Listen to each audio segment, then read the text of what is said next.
So we're going to give this Insta360 another test. Been having a few issues with this camera. I finally convinced the support team, I guess you could call them, to sort of admit that it's faulty and send it in for repair, they reckon. I don't want it repaired, I just want it replaced. Like, give me a new camera. You know, it's a $1,000 bloody camera, and you're kind of stuck with playing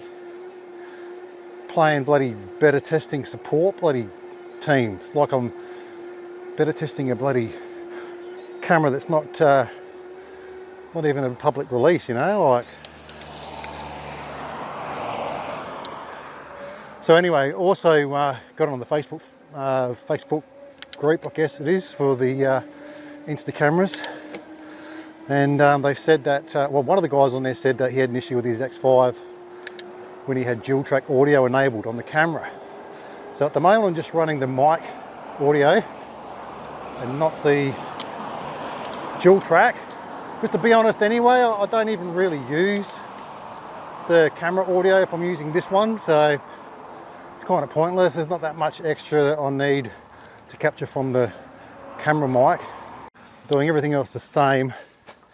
I have done a sort of deep format on the SD card within the camera. I'm not going to take the card out and stick it in an SD card reader and format it on a computer like they tell me to. I don't have an SD card reader, so you know, it has to be done on the camera. I guess I can connect the camera to the computer and format it, but it's the same thing, isn't it? So anyway, we'll see how that goes, and we'll see if I get footage. Just going to leave it continually running plugged in. We'll see if we get footage with playable footage basically, because the issue I've got is the footage not being able to be played. Like, and I had to recalibrate the gyroscope because that was all out of whack from my last ride I did. So the last two rides I've done, the bloody footage has been next to useless, corrupted, and like this thing where you've got, like, you know, multiple files, say 8 files, but only 2 of them play, and all this kind of stuff. It's just, yeah. And like, it plays back on the camera but not on the app, and doesn't play back on the studio on the computer, and just full of bugs, man, you know, like. So anyway, just give it one last shot. If it doesn't work, yeah, it's going back to the factory. They're probably going to want me to pay for bloody postage or some shit, who knows, but it's been nothing but a pain in the ass. So anyway, I've got it on the out front mount today with the selfie stick only extended to, well, actually it's fully collapsed, but it's on a slight angle as well, so I'm not sure how it's going to pick things up. You're supposed to be able to just point this thing in any general direction and it just records everything level, and you know, you worry about the framing or the reframing later. So yeah, both of my EMTB motors are in the workshop at the moment. The place that originally did the fix-up job that failed, well, they've got them back again. One of the bolts is stripped, so I've told them to tap them out to M6 and put some, you know, M6 bolts in there, high tensile bolts. They're kind of a bit dubious on doing it, a bit scared I think, but I was speaking to a bloke from Bicycle Express last night. He rang me back and he said, yeah, multiple people he knows have gone and done that, and apparently a practice of theirs is with those Gen 4 motors is they, after about 2 years, they pull out all those bolts, they put new ones in, and they use like really strong Loctite so it doesn't move, because yeah, these brackets and that, they're just prone to failing. You know, the bolts snap off and brackets holes get elongated, and yeah, it's just poor form, Bosch. I thought German engineering was supposed to be top notch, but it's not always the case.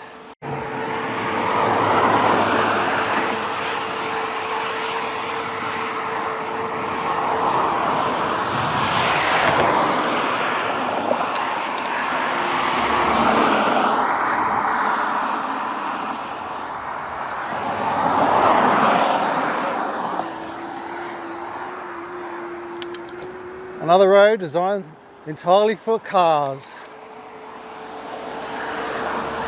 You don't have any bike lanes, you've got the shoulder full of shit. You've got a bike lane on bloody Majors Road, and then it stops. Nothing to connect here from here to Hallett Cove, so it's pretty shit. Now they've gone and laid down some new dirt and whatnot over here, so it'll be interesting to see how this tracks. Oh yeah, not too bad. All right, and we'll just get onto this bike path here. So this is the new one that kind of like stops here and goes across the road, which is a bit weird.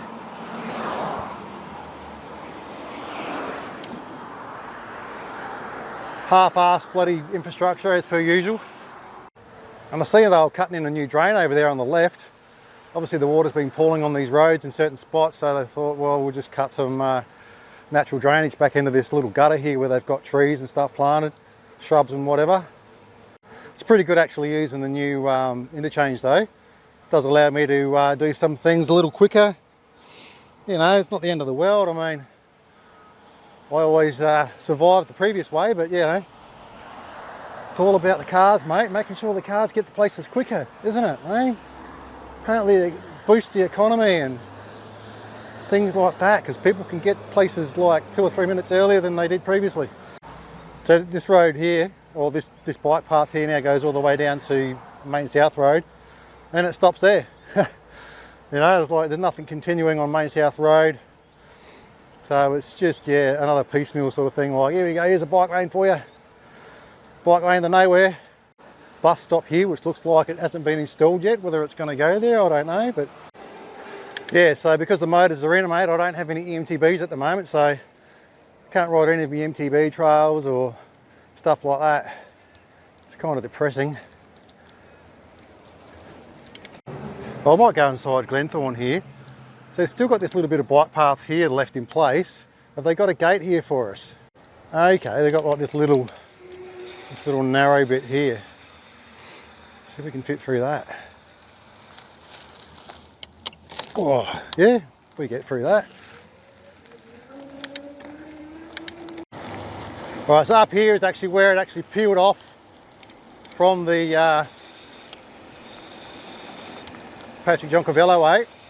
So where they've got the dirt here, you think that they would have just made a little sealed section to go across to that. They've left that open. It's kind of weird. Yeah, make it, look, people are going through there, man. Make it into a gate.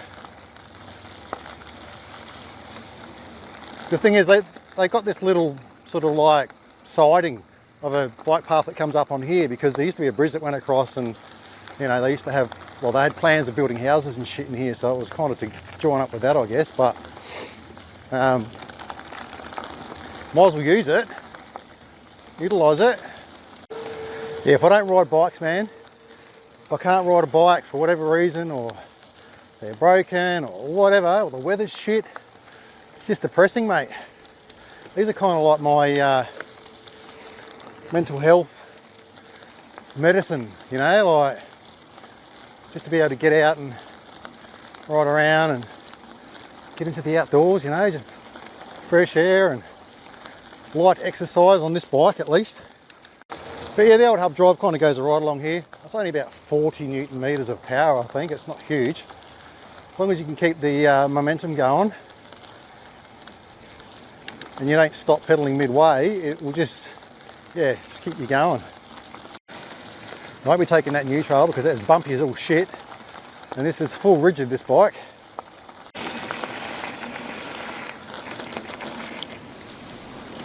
And this thing runs the old rim brakes too, mate. The old caliper jobs. Rubber pads and all that shit. I see they did bring one out that had disc brakes on it, but at the time, that one wasn't available. And I just wanted like a cheap hub drive bike to sort of get around. And this only cost me like $1,200. So the rear hub bearings kind of developed some play fairly soon after I bought it. It didn't take long, but it's kind of remained pretty constant now to where it's at. I did mention it to 99 Bikes and I got them to actually get the parts in to replace it all, but I'm thinking I won't do it just yet because they want to pull the hub out and, you know, keep the same rim and all this kind of shit. And I'm thinking, just another bloody bike mechanic to make a fuck up or something, who knows. While it's not broke, you know, let's just not try and fuck with it. So yeah, like I say, there's a little bit of play in that rear wheel, but it's minute. But it just happened so soon after I bought it, and I thought, I've got to let them know about it, because if it really deteriorates quickly, I want to make sure it's still under warranty when I let them know, you know. So yeah, I think they've got the hub motor. I think they were going to replace the whole motor or something, because the bearings are pressed into it and they can't get them out, or I don't know, some shit like that. I reckon there's a bit of a fault developing in the free hub as well. I reckon the little poles are sometimes not engaging or slipping. So just every now and again you get this kind of, you know, like it just seems to go one notch under load. But yeah, once that all really shits itself, then I'll take it back down to the bike shop and they can fix all that shit up. I'll tell you what, when the grass is really high like this, you feel like in the middle of bumfuck nowhere, eh? Just riding through someone's field. Until you peek over, oh, there's all the cars. Oh, there's the bloody highway. Yeah, right.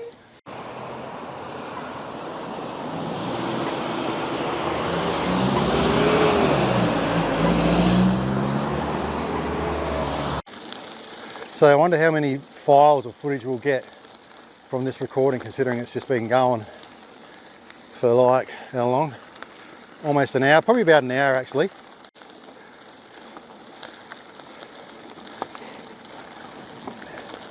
So, you know, it's a bit disappointing really. When it works, or when it did work, the footage was great. I do like the just the auto setting. The actual colour it's a little bit oversaturated, but you can dial that down a bit. But the kind of HDR, it's not even HDR, recording in HDR, but it just looks almost like HDR. Everything's really a lot of detail compared to the Osmo. The image quality is, yeah, it's more pleasing to the eye. But yeah, the thing is, I've been running Osmo in D-Log, which is kind of like a flat image that, you know, really needs a lot of color correction, and it kind of, yeah, it doesn't really turn out looking as well, even with a bit of color correction. So I think I might even switch that over to auto. I was nearly going to wear it today just in case this one didn't work, but I'm thinking, well, I'm only really here for this. If this works, good. If it doesn't, well, down in the bin. I would rather them just, look, here you go, here's a new camera. You send us this one and we'll just use this as like a, you know, cadaver, you know, we'll just see what's going on with it and blah, blah, blah, if there's anything wrong with it. I just think they need to fix up the firmware. She said their engineers told me that the files are too big for them to work with, because I had to send them all the footage from the Yakandanda trip so they could try and fix up the corrupt, you know, files and make them right again. And I said, well, this is your camera doing that. Like, it's splitting them up into these large files. Like, maybe it needs to split them into smaller files, and that would require new software and a firmware update. But they don't really admit to any issues, you know. It's kind of weird. It's like they don't want to admit anything until they fix it, and then they go, right, we fix this, we fix that. Having a bike lane and then also having a separated bike path is just causes issues, in my opinion. Drivers will get their knickers in a knot going, we'll fucking use the fucking bike path, what are you? And it's like, you know, the road cyclists, well, they prefer to ride on the road as opposed to these things, because, you know, there's probably more obstacles along here, like driveways and stopping points and puddles, but then again, you don't get all the road debris either, so it probably doesn't matter though when your tyres are pumped up to 120 psi or whatever it is that they put in them, man, those rock hard things. Still going. Road ahead. Yes, I know there's a road ahead. You've got a giveaway sign on that end, not on the other side. Doesn't make sense. But in any case, the car should be giving way to us. That's all I ask about face here, mate. Keep telling you, eh? Should be the duty of all drivers to, you know, stop, and we need to get that European bloody hierarchy, you know, the road hierarchy into play over here. It's too much emphasis on just letting cars roll all the time. Kind of shits me, mate. Now that I've experienced it, you know, it's like, now we're just like some kind of third world country when it comes to cycling infrastructure. Right, we've got the green. Same with these lights too, you know, all the pedestrian crossing parts of the lights, they don't turn green with the lights. Now here we go, we get to the end of our bike path to nowhere. It leads over to the other side there. What am I going to do when I go on the other side? Ridiculous. There's no green paint here, there's no bike lane here. Well, there's kind of one there, but there's no green paint. They just left this end of the bloody road fucking all old and shit like it was before.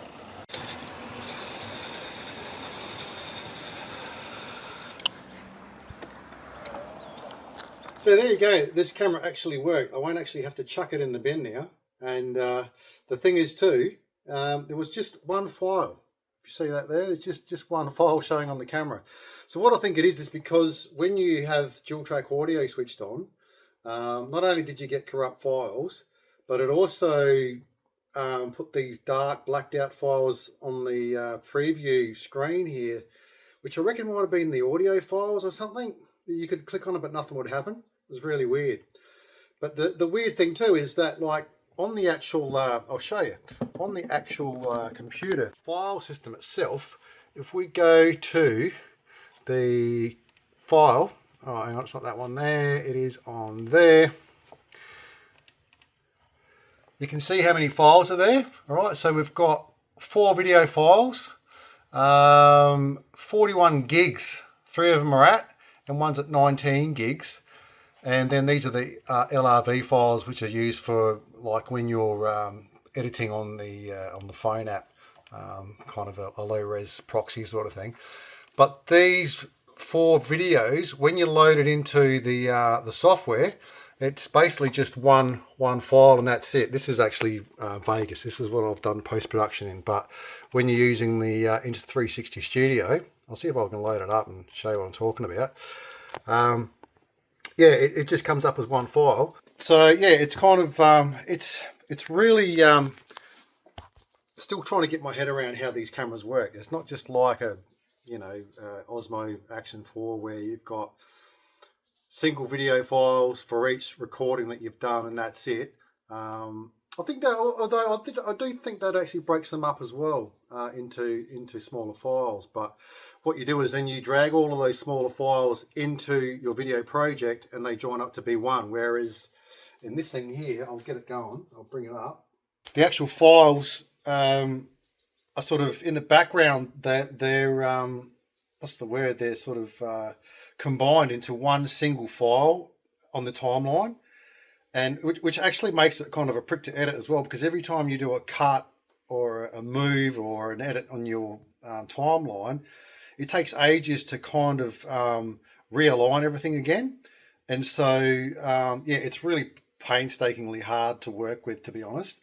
I tried to render a proxy video to work with. I thought that might speed it up, but it takes so long to do a proxy video. I actually got the video cut and edited inside Insta Studio whilst the proxy was rendering, and with all the lags that basically took 30 seconds every time I did like a cut or a move. I had to wait about 30 seconds for everything to sort of reset itself, and then I could start again.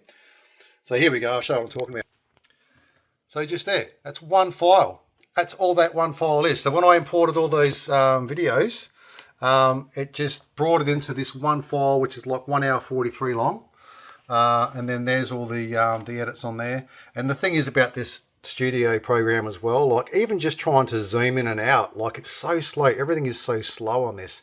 I know it's 8K footage and it's trying to do 360 stuff and all that sort of crap, but I don't know, it just seems like a cop out to me. See how it's doing this thing here? Like it's doing this thinking now. All I wanted to do was just close the bloody thing. It's not even letting me do it because it's trying to do some background shit at the moment. Like all the audio, like wave displays are trying to load up. It does this every time. And then when you cut and move things around and whatever, it sort of has to reload all these audio wave file peak things. It's just, yeah. Vegas is so much easier to use. Once you get the file done and you put it in here, you can add all your text and whatever. But yeah, so anyway, the camera itself looks like I'll keep it. I think what actually fixed it was the little comment I got on the Facebook Insta360 X series camera Facebook group. there was a guy on there who said, I had a bug with the X5 that when I had dual track audio enabled, all my footage would be corrupted. So I basically switched that off because, like I was saying in the video, the mic audio is much better than the camera audio anyway.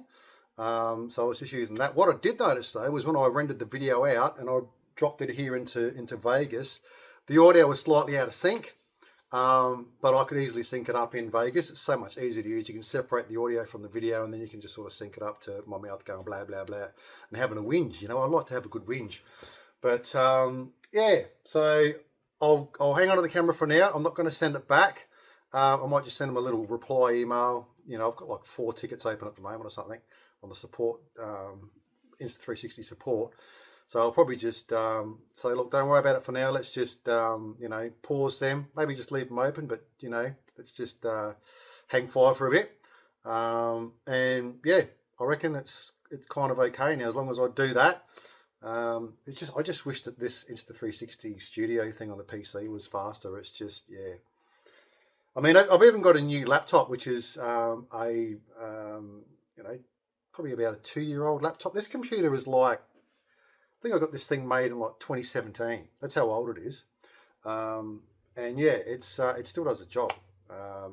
It's, yeah, pretty good. But the Insta360 software though, it's just as shit on my new computer as on this computer. So it doesn't really make much difference, I think. So unless maybe you get like a real high-end gaming computer, maybe it might make a difference. But I think what you're supposed to do is download your footage from your camera onto your computer and then bring it into the software, let it do its proxy files, which you might as well say, just wait till the next day. Just let it do it. It can take like overnight. It can take a long time, depending on how long you record for. And I like to record like long continuous files and then go back through and, I don't have to do that, but that's just how I work with the Osmo action camera. I've always done that.